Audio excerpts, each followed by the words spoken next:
G'day champions, I'm Jax, this is J&D Creations, and today we're going to be building that.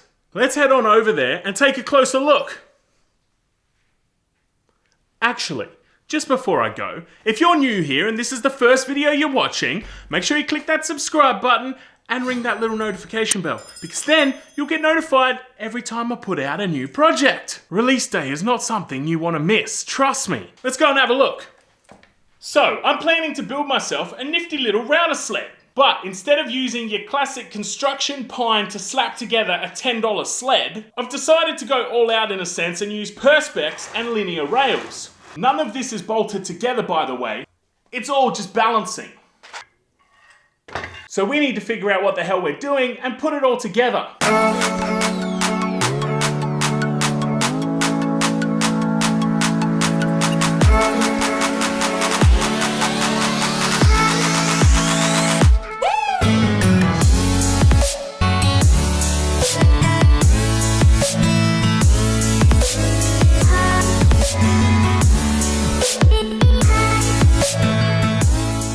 Now, quite some time ago, I also picked myself up the Triton 2400w plunge router. I bought this specifically for this build, and it's been a lot of money sitting in a box on my workbench for a long time. I've been fighting the urge to open that box and have a look at what's inside for a very long time now, just so you guys can see what's inside with me. So I hope you appreciate just how hard that's been. Anyway, we're gonna open that up, have a look inside for this build as well. So just before we actually start putting all this together, I know there's gonna be comments down below about how expensive this is and I could have done it cheaper, etc, etc. I want to let you guys know that I am going to run through the entire cost of this, so if you want to do it yourself, you'll know how much you're looking at. That figure's going to be in Australian dollars because they're the dollars that really matter. But there are an absolute ton of videos out there using construction pine to make a very similar contraption to what I'm going to make today. That route is also going to be a hell of a lot more affordable. It just may not have the longevity that I'm going for. So I made the decision to spend a bit more, use linear rails so that my router sled would run, overall, hopefully, a lot smoother. I say hopefully because I don't really know if this is going to work or not. I couldn't find a hell of a lot of reference material using these type of linear rails to do something like this. So let's go and pave a path into the future of DIY router sleds together. Is this what they mean by I talk too much?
Alright, so at this stage, everything's coming together alright. I did decide to add an extra layer of MDF under these rails here to lift them up to allow for a bit more clearance. Currently, there is a little bit of a racking issue, mainly on this rail here, but I'm hoping that will be eliminated once these two sets of rails are secured together by the router platform. Here's hoping it's not a bigger issue that I'm not really aware of that I'm gonna have to go back and fix, because it's nearly knockoff time and I don't want to do that. So now that I've arrived at the router platform stage, I think I should probably start planning how I'm gonna make the router platform. This could take a minute.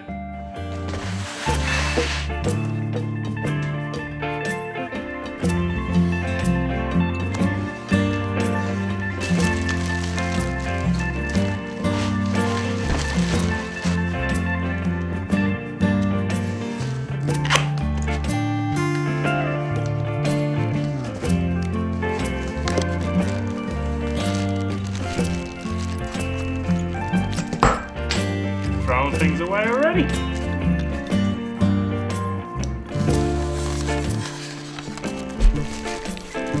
Oh, it's a heavy router. Was not expecting that much heft.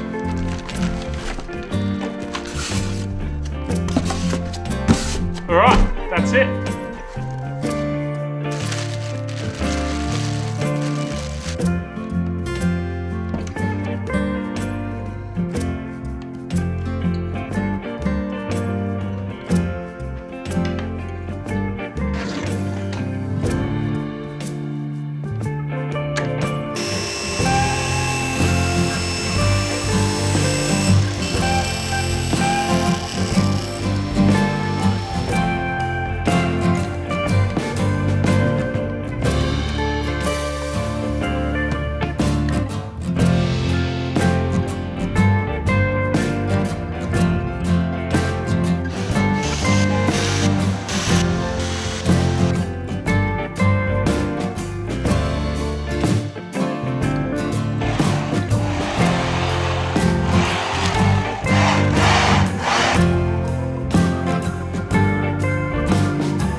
Probably should have opened the old router before I went ahead and made these plans up on the fly. She doesn't go down deep enough. When it's turned off, there's no issue. We're coming in with just enough clearance to skim off and flatten out a nice tabletop. However, you don't get this full extension when the router's powered on. You can only descend to about this position here, and that's due to a safety feature that I actually think is pretty cool, although I'm pissed off that it's completely spoiled my day. That black pin there is your locking pin so that you can change your bits over. When the router's turned off and you fully push it down, that pin is automatically suppressed, which locks the drive, allowing you that extra little bit of clearance that I thought I would have. However, you can't turn the router on in this position, and when I turn the router on, it only descends to there and you can't even see it. So I'm gonna need to rethink this setup and possibly buy a collet extension, I think. Either way, I'm not getting this finished tonight like I'd hoped. And I'm back at work tomorrow, so that's me gone for the rest of the week. Talk about disappointment. So, it's been a week, I managed to pick this up. I'm just hoping that this will get the job done. It's a CMT router chuck extension, and it should be able to give me that added little bit of length that I need. So let's try it out.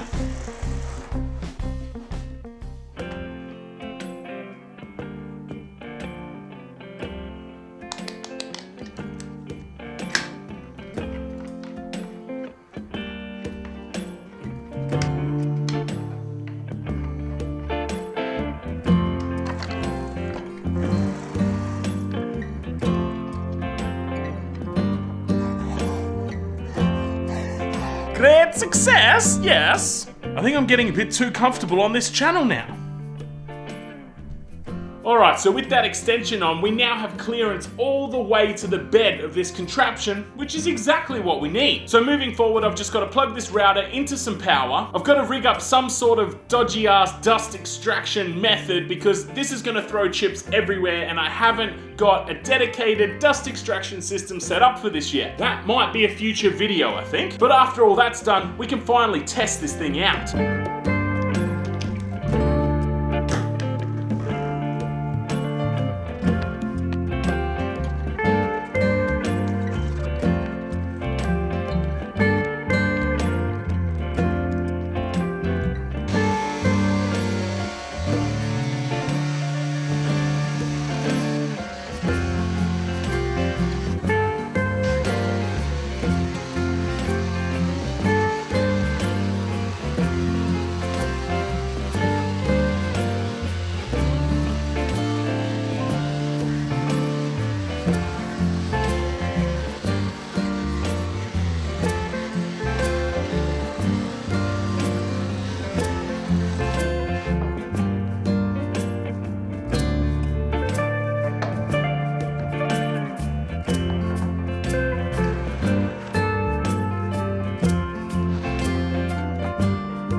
So, it took a little longer than expected, but we're finally done on this one. There was a lot of on-the-fly planning for this one and things that I didn't even account for at all. Racking was probably the biggest issue, and I did insert these 2 extra pieces here just to assist with that. I was also combating a lot of build-up along the rails, so I used a bit of WD-40 in order to lubricate those bearings up really well, and after that I had no issues. I just basically had to make sure I vacuumed up the entire router sled every time I finished an overall pass, which wasn't too hard to do.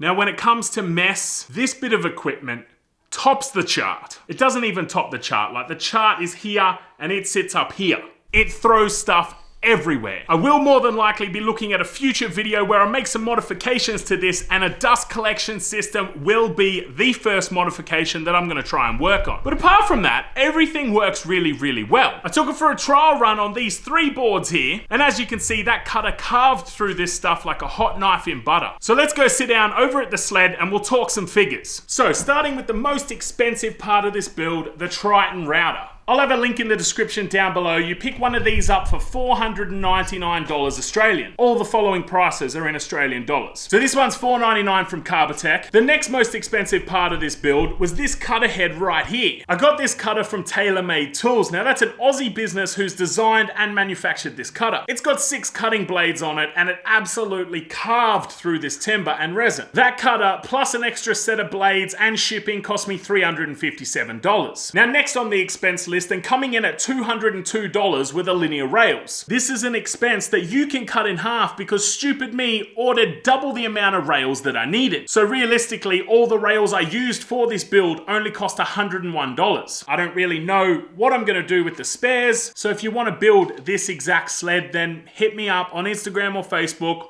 I can sell you the extras. After that, the sheet of perspex come in just under $39 and the MDF came in at just under $32. And then I spent about $20 on different screws and nuts for the project. All up, this cost 1,149 Australian dollars. Now, that is a lot, but just keep in mind that you can take $100 off straight away for the rails. You could also invest in a cheaper router if you wanted to. You'd be able to save yourself a few $100s there, bringing your total in under $1,000. The longevity of this sled is going to be a hell of a lot better than one built from timber for a number of reasons. It also operates really, really smoothly, and it's just super easy to push around.